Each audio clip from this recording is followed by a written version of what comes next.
Hey, what's up everybody? Welcome back to another reaction. Today we have one from the Patreon producer queue from Ruruchi. This is a song from a person I'm going to have to read the name off of. Their acronym for this is SDMNE, and their name is Systematically Disruptive Multinova Enantiomorph, which is definitely giving me like death metal vibes as far as the naming convention goes. But this song specifically is Void Blossom featuring Nam1541. So that gives me nothing. I don't know either of these composers at all, or if the second person is a composer. They might be a vocalist or even a featured guitarist for all I'm aware, but I'm not sure even what genre this is going to be in, despite the naming convention of the artist giving me kind of death metal vibes and also their logo having kind of that energy as well. That means nothing in the realm of the internet because literally anybody can pick anything they want and just roll with it. So I don't know what I'm about to get into for the next 9 minutes, but I won't know if I don't start. So without further ado, let's go.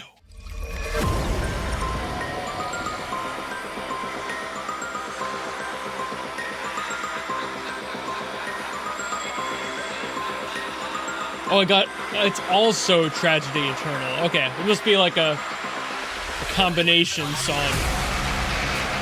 Something that has two in one kind of. Okay. Already giving me Doom vibes.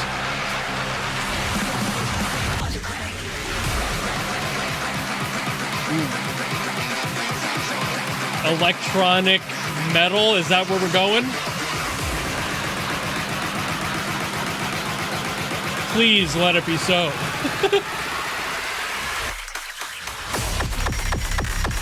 Ooh, wait a minute. This is more hardcore than I thought.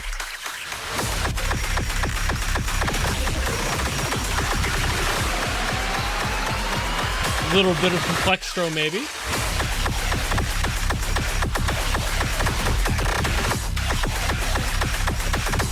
Might be more apt, actually.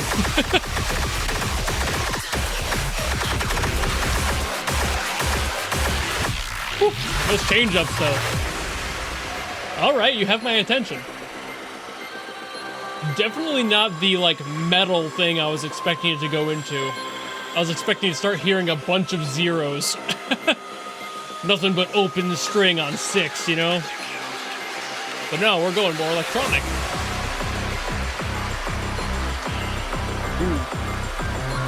Ooh, that's a great bass tone. Really like that. That's like warm. Slowing it down. Oh, fuck yeah, we are.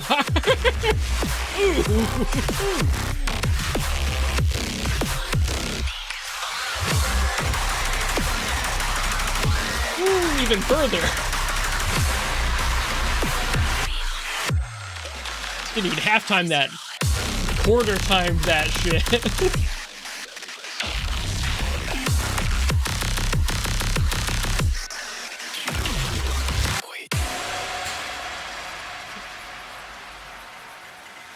Great sample usage.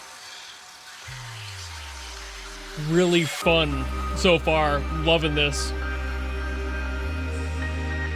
Ooh, we're getting into the beautiful section. See if I can pull at my heartstrings while we're at it, you know?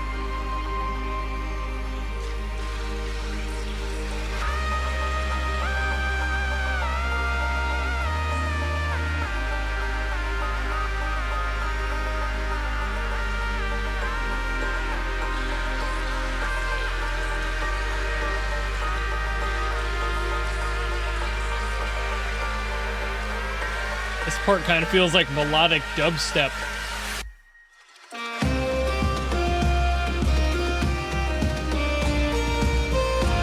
Okay.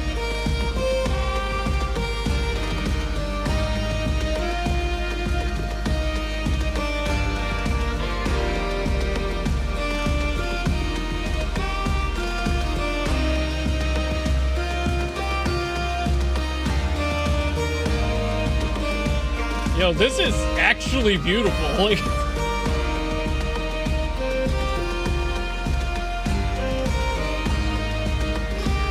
very subdued solo, but it feels so right. I can't believe this was the song it was 2 minutes ago.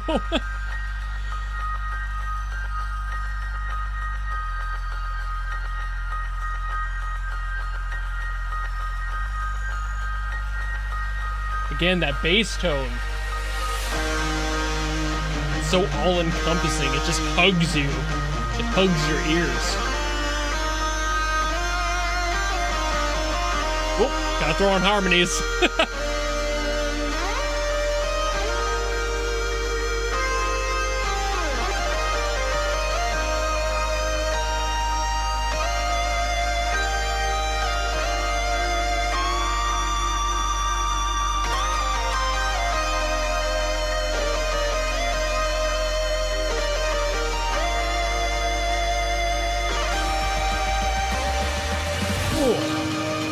I didn't even want to talk over that. What a beautiful solo.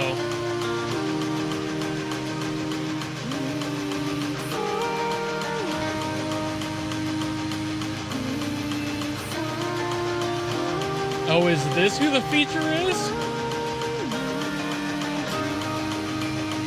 Beautiful voice.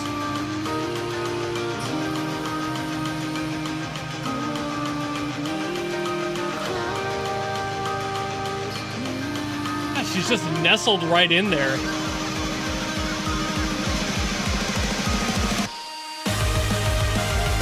Woo.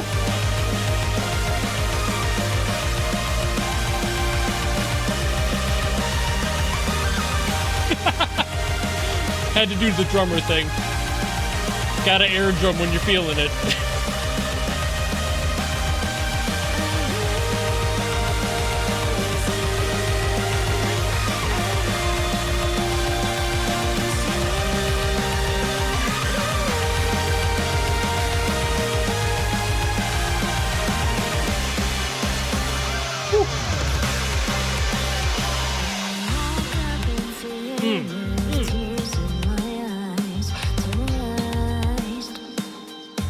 Lock into that rhythm?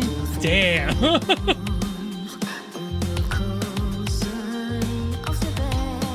Unexpectedly sick as hell. This entire thing. That was a sexy little break there. Throwing in the bell?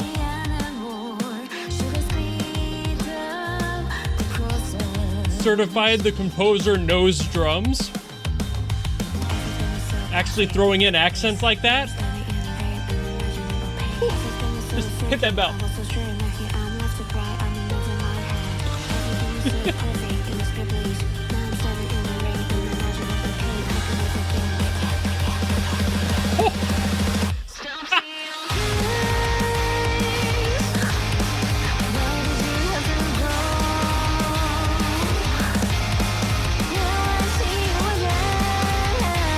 Good rhythm on this one.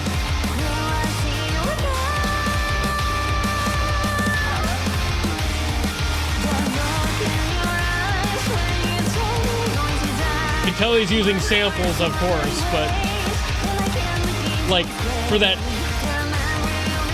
part, like on the snare, would have maybe made that a little bit softer, made it more of a ghost note, but not mad.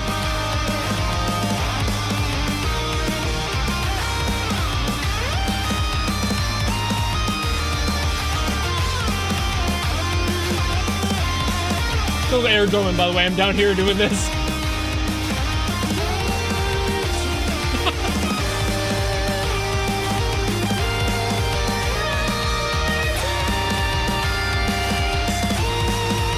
Aside from the ghost note thing, this feels really natural. This is pretty much exactly how I would play it if I was handed this song. Maybe with an additional, like, delayed snare.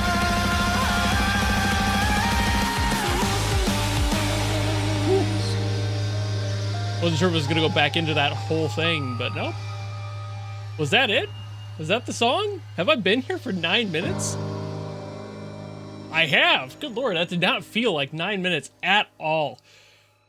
And that's a great sign that the composer knows exactly what they're doing. When you don't feel like you've been sitting there for that entire time, they did something right. So yeah, what a fucking journey that was. I did not expect that song to have that many different things throughout. I thought it was just going to be like a long singular genre sort of thing, especially starting as complex and high energy as it was. The fact that it ended where it did was just kind of baffling to me, and having that many genre switches throughout was really impressive, and is another great example of how great this composer is at being able to handle all those changes and not make them feel like completely different songs that still felt surprisingly uniform. It felt like a unified one unit song despite it having all of that length to cover and all of those genres to hit. That had a lot of different stuff going on there, and just being able to get all of that into one singular piece and make it feel cohesive is a feat that I don't know if I'll ever be able to do. So I always give my hats off to composers who can pull that off.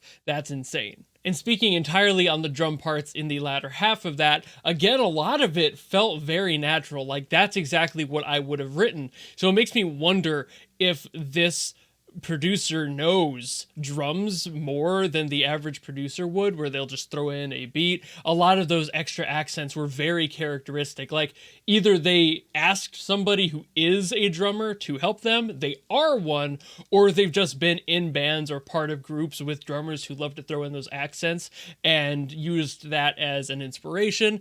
Either way, paying attention to those details is really what makes this song feel good to me, especially in the drums. Especially all of those bell accents and everything. Those were just chef's kiss.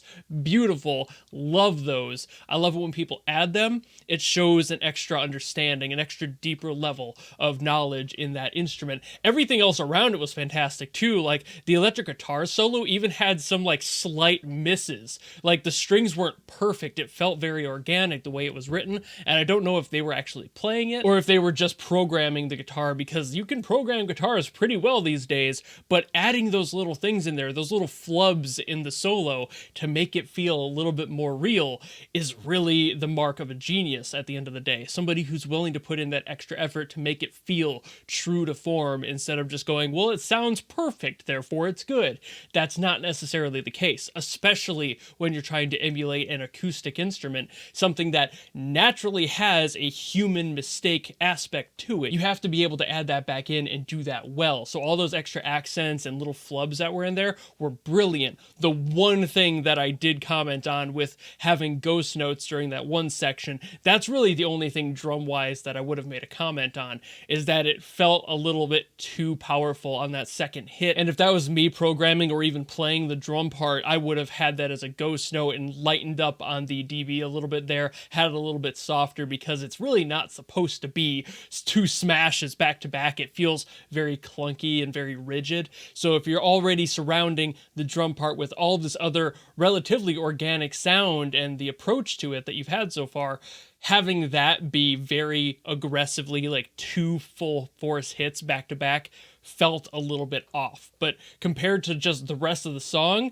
that's a very minor comment. But aside from that, also just getting back into the synth stuff, they had some great understanding of how and when to use certain synths. The balance was very accurate. They weren't as crisp as some mixes of synths that I've heard before, but to be fair, when you're comparing this to some of the people I've listened to, that's not necessarily a slight on their skill. It's just that there are some people out there who understand synths inside and out and exactly how to mix them to be as crispy and punchy as possible. And honestly, that kind of worked here to not have that perfection because of all those other organic feeling instruments throughout. It just pulled everything together. It was almost like an accidental glue in a way. So I'm not mad there either. Having the overall mix of the electronic parts be a little bit muddier than I'm used to hearing from a lot of other producers still felt really good and purposeful potentially. So it's very likely that this song was done this way because it's written this way, instead of just a lack of knowledge from the producer, because clearly they have knowledge, but it's also possible they're a great producer, not necessarily a great mixer, you know, like that can be the case. I've met a lot of people like that. So either way, not mad here in the slightest. And what a fucking banger of a song. Again, if you can make me sit here, my ADHD laden ass, and not remember that I've been sitting here for 9 minutes by the end of it, that is an insane feat in my opinion. I can barely remember what I ate for breakfast half the time, let alone keep my attention on one thing. So I've got to give big props here to an Antiomorph. I'm just going to call them an Antiomorph due to the name being otherwise very long and all of the individual letters being honestly more difficult to say. Amazing work, fantastic job here, and a great request by Ruruchi. So thank you all so very much for being here, and thank you again, Ruruchi, for being the one to put this into the queue. What an insane pick. I love this blend of stuff. There was just so much to pay attention to, but also, again, having it so cohesive is just such a talent. I love hearing how well people can do that, and it just baffles me every single time. But yeah, if you like this video and you want to request something else, by all means, drop it in the comments below and I will do my best to get to it. And of course, if you like this video and you want to follow me and support me for more in the future, you know how to do all that, and I will see all of you in the next video. Goodbye!